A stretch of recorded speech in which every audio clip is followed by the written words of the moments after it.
Hello class 10th। आज chapter number 1 का decomposition reaction हम लेके आए हैं। हिंदी में वियोजन अभिक्रिया या अपघटन अभिक्रिया भी इसे बोलते हैं। ठीक है, इसकी कुछ इक्वेशन मैं आपके लिए लेके आई हूँ, ये आपने याद करनी है।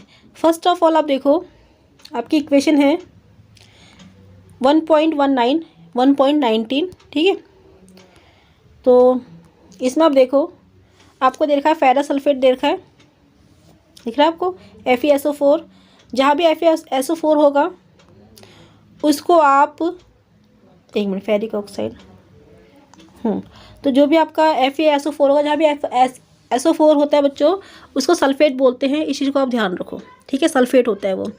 तो आपका फेरस सल्फेट है और आप देख रहे हो इसको गर्म किया, हीट लिखा है ऊपर एरो के ऊपर, आपको दिख रहा होगा हीट लिखा है। तो गर्म करके ये टूट गया।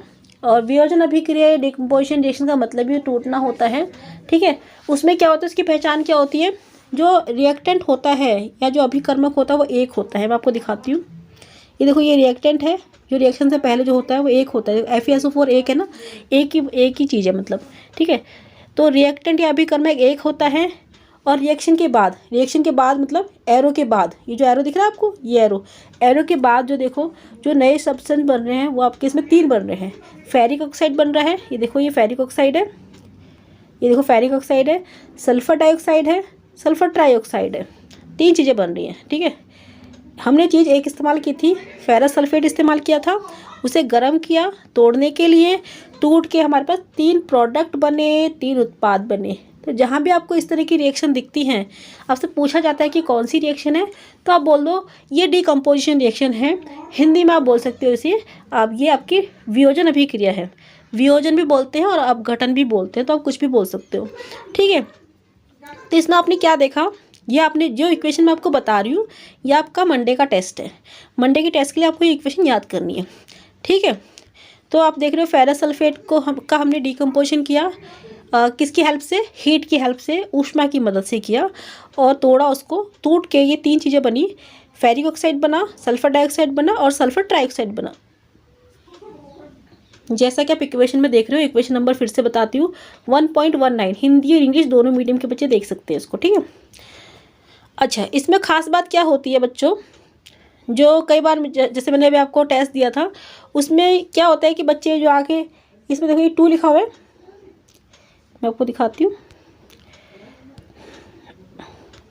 ये से 2 है। ठीक है, ये 2 दिख रहा है आपको, ये 2। बच्चे कई बार इस तरह के जो आगे 2 3 लगे होते हैं उनको इग्नोर मारते हैं, लिखते ही नहीं है। ठीक है, तो उससे आपकी इक्वेशन गलत हो जाती है। क्या होता है कि जो कुछ एग्जामिनर होते हैं वो मार्क्स ही नहीं देते हैं आपको, क्योंकि इक्वेशन गलत है। कुछ तो दे देते हैं, चलो कोई नहीं, कहते बच्चे ने इतना तो किया, दे देते हैं। कुछ एग्जामिनर आपको इसके मार्क्स नहीं देंगे, क्योंकि आपने आगे 2 3 आप भूल जाते हो, खा जाते हो उसको आप। ठीक है, तो वो चीज़ आपने याद रखनी है। जैसे इस साल आपका बैलेंसिंग नहीं आ रहा है एग्जाम में, इक्वेशन को बैलेंस करने के लिए नहीं आ रहा है, लेकिन इसका मतलब ये नहीं कि आप इक्वेशन गलत लिखोगे। इसलिए आपको इक्वेशन को सही तरीके से याद करना है। जो आगे 2 लिखा है, 3 लिखा है, 1 लिखा है, कुछ भी लिखा है, वो आपने लिखना है। जो नंबरिंग उसमें लिखी हुई है, आगे पीछे जो भी लिखी हुई है, वो आपको करेक्ट लिखनी है। ठीक है, तो इस चीज़ को आप याद रखो आगे से। ओके, पहली बात। दूसरी बात, जो आपकी डीकम्पोजिशन रिएक्शन होती हैं वो 3 तरह की होती हैं। उसके 3 टाइप्स होते हैं, ये मैंने आपको पहले नहीं बताया था, वो मैं अब बता रही हूँ आपको। तो 3 टाइप की डीकम्पोजिशन रिएक्शन या 3 तरह की आपकी वियोजन अभिक्रिया होती हैं। कौन सी? नंबर 1 आपका है थर्मल डीकम्पोजिशन, इंग्लिश में बोलते हैं थर्मल डीकम्पोजिशन, और हिंदी में बोलते हैं आपका, मैं आपको इसको लिख के भेजूँगी। ठीक है, हिंदी में बोलते हैं आपको ऊष्मीय वियोजन। दूसरा होता है आपका फोटोलाइटिक डीकम्पोजिशन, हिंदी में प्रकाशीय वियोजन। ठीक है, तीसरा है आपका इलेक्ट्रोलाइटिक डीकम्पोजिशन, हिंदी में आपका वैद्युत वियोजन।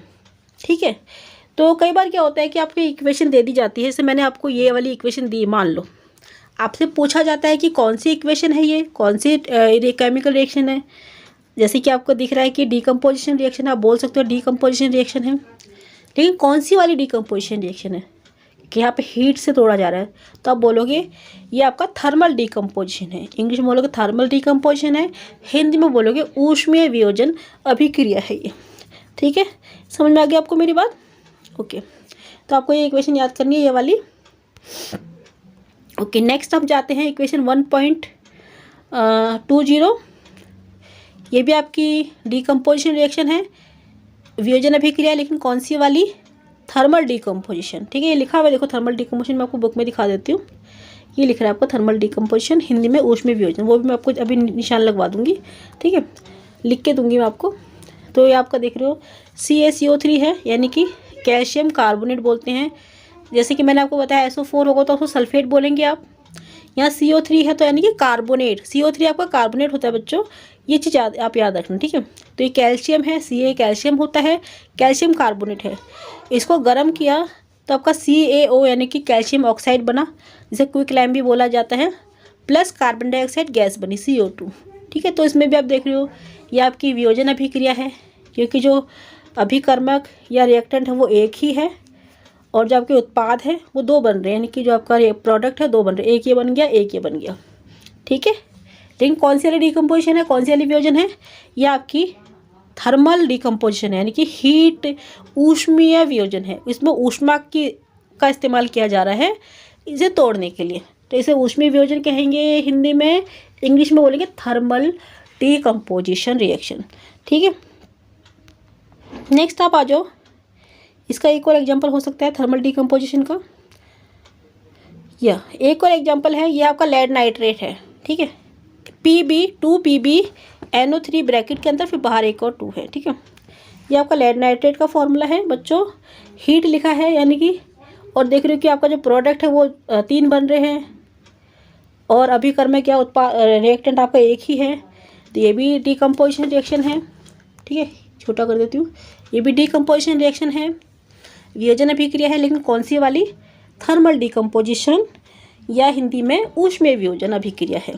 ठीक है, अच्छा दूसरी बात में क्या ध्यान देनी चाहिए आपको कि जो NO3 है, NO3 को आप नाइट्रेट बोलोगे, कहीं भी आपको NO3 मिलेगा NO3। ठीक है, नाइट्रेट बोलोगे आग बंद करके, नाइट्रेट। ठीक है, 2 नाइट्रेट के मॉलिक्यूल हैं यहाँ पे, NO3, फिर ब्रैकेट के बाहर 2 का मतलब ये पूरा NO3 का 2 है, यानी कि NO3 के दो पार्ट है, NO3 2 NO3 है इसमें। ठीक है, इसलिए ब्रैकेट के बाहर 2 लगा रखा है। तो लेड नाइट्रेट को जब हमने हीट एनर्जी दी तो हमारा लेड ऑक्साइड बना, नाइट्रोजन डाइऑक्साइड बना और ऑक्सीजन बना। ठीक है, ये भी आपने याद करनी है, ये आपकी थर्मल डिकम्पोजिशन या ऊष्मीय वियोजन का एक उदाहरण है।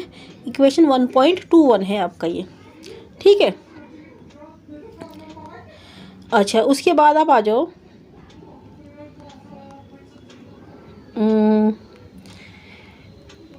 इक्वेशन 1.22 सॉरी, इक्वेशन 1.22 आपको दिख रहा होगा। ये आपका सिल्वर क्लोराइड है, AgCl। ठीक है, और इसमें आपका एरो के ऊपर सनलाइट लिखा है, यानी कि सूर्य का प्रकाश लिखा है। और आपका ये भी आपकी वियोजन अभिक्रिया है, इंग्लिश में डिकम्पोजिशन रिएक्शन है। क्यों? क्योंकि आपका अभिकर्मक या रिएक्टेंट तो एक है, देखो एक ही है ये, AgCl एक ही चीज़ है, और जो प्रोडक्ट या उत्पाद बन रहा है वो 2 बन रहे, एक ये बना, एक ये बना। ठीक है, तो ये भी डिकम्पोजिशन रिएक्शन है, लेकिन कौन सा वाला डिकम्पोजिशन, कौन सा वाला वियोजन? ये आपका है फोटोलाइटिक डिकम्पोजिशन। ठीक है, इंग्लिश में फोटोलाइटिक बोलते हैं, हिंदी में प्रकाशीय वियोजन कहते हैं। मैंने आपको अभी लिख के भेजा था, वही आप ध्यान रखना। ठीक है, तो ये आपका फोटोलाइटिक, इंग्लिश में, हिंदी में प्रकाशीय वियोजन की अभिक्रिया है। ठीक है, पहली बात इसकी ये आपने याद रखनी है। उसके बाद आप देखोगे नेक्स्ट इक्वेशन जो है आपकी इक्वेशन 1.23, वहाँ पर सिल्वर क्लोराइड था, या सिल्वर ब्रोमाइड है, 2AgBr। यहाँ भी सनलाइट दी जा रही है, सूर्य का प्रकाश दिया जा रहा है, और 2 चीज़ें बन रही है, सिल्वर प्लस ब्रोमीन। ठीक है, दिख रहा है आपको, सिल्वर प्लस ब्रोमीन बन रहा है। ओके, सिल्वर प्लस ब्रोमीन है, तो इसमें आप देखोगे ये भी आपकी फोटोलाइटिक डिकम्पोजिशन है, यानी कि आपका इससे बोल सकते हो आप इसको प्रकाशीय वियोजन बोल सकते हो। ठीक है, तो 2 खास बात क्या होगी, एक तो डिकम्पोजिशन रिएक्शन है, दोनों सिल्वर क्लोराइड वाली या सिल्वर ब्रोमाइड वाली डिकम्पोजिशन रिएक्शन है। दूसरा ये कौन सा वाला वियोजन है, कौन सा वाला डिकम्पोजिशन है? फोटोलाइटिक डिकम्पोजिशन, हिंदी में प्रकाशीय वियोजन है। ठीक है, दूसरी खास बात। एक और खास बात है बच्चों, इसकी बहुत इंपॉर्टेंट है, जो कि आपके पेपर में आता है। ये जो इक्वेशन है, ये जो रिएक्शन है, ये आपकी इस्तेमाल होती है फोटोग्राफी में। जो पहले ब्लैक एंड वाइट फ़ोटो बनती थी, आपको पता है, तो ब्लैक एंड वाइट फोटोग्राफ में ये वाली रिएक्शन इस्तेमाल होते दोनों। ठीक है, तो क्वेश्चन आता है कि write down the equation of black and white photography. Black and white photography का इक्वेशन लिखो। तो आपको ये इक्वेशन लिखनी है, AGBR वाली भी लिख सकते हो, AGCLB वाली भी लिख सकते हो, कोई सी भी लिख सकते हो।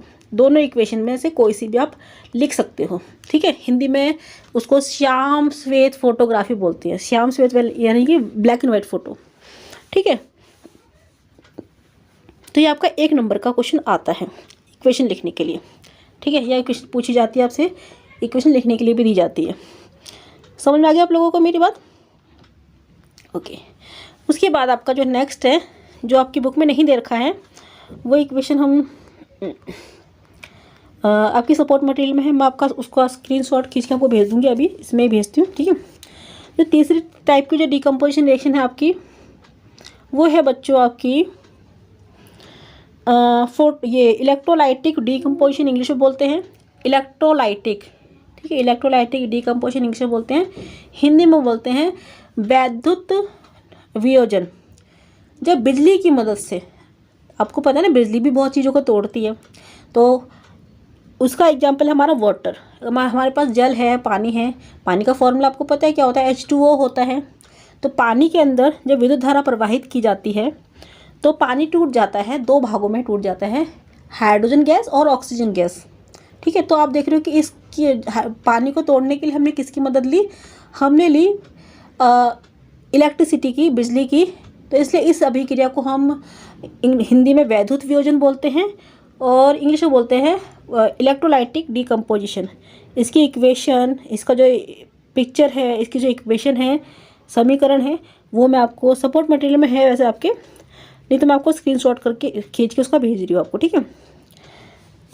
ओके। तो ये आपका जो था, तीनों ही जो इक्वेशन है, मतलब डिकम्पोजिशन रिएक्शन आपकी 3 टाइप की होती है, वियोजन अभिक्रिया आपकी 3 तरह की होती हैं। कौन कौन सी? इंग्लिश में बोलती पहले थर्मल डिकम्पोजिशन, जहाँ पे हम हीट एनर्जी से तोड़ते हैं रिएक्टेंट को। दूसरा है आपका फोटोलाइटिक डिकम्पोजिशन, जहाँ पे हम लाइट डाल के तोड़ते हैं किसी रिएक्टेंट को। तीसरा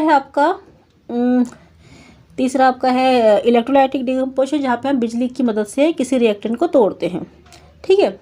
हिंदी में बोले तो आपका है पहले ऊष्मीय वियोजन, जहाँ हम ऊष्मा की मदद से गर्मी की मदद से किसी चीज़ को तोड़ते हैं। दूसरा है आपका प्रकाशीय वियोजन, जहाँ पे हम प्रकाश की मदद से किसी चीज़ को तोड़ते हैं। तीसरा है आपका वैद्युत वियोजन, जहाँ पे हम विद्युत धारा जो है बिजली की मदद से किसी चीज़ को तोड़ते हैं, ठीक है।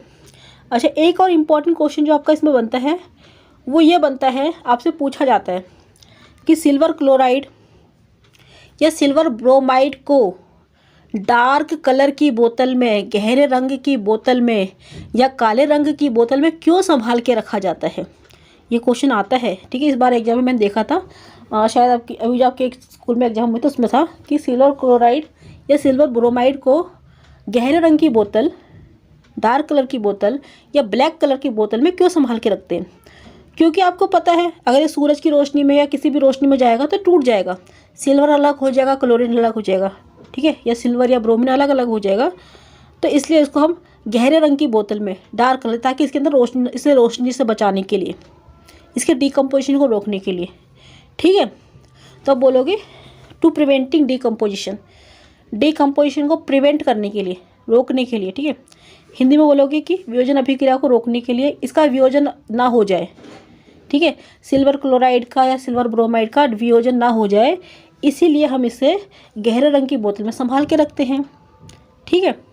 इंग्लिश में बोलोगे to preventing decomposition of silver chloride और सिल्वर ब्रोमाइड, जो भी आपको दे रखा है एग्जाम में वो आप लिख दो। सिल्वर क्लोराइड लिखा है सिल्वर क्लोराइड लिख दो, ब्रोमाइड लिखा तो ब्रोमाइड लिख दो, ठीक है। उसका डिकम्पोजिशन रोकने के लिए आपको जो है इसको डार्क कलर की बोतल में या ब्लैक कलर की बोतल में संभाल के रखा जाता है, ठीक है। ये क्वेश्चन आज के आपके तैयार हो गए, तो ये आपने याद करने हैं, ठीक है। आपको जो मैं बोल रही हूँ उसको आप नोट कर सकते हो, कॉपी में नोट कर सकते हो और आपने याद करना है इसको, ठीक है।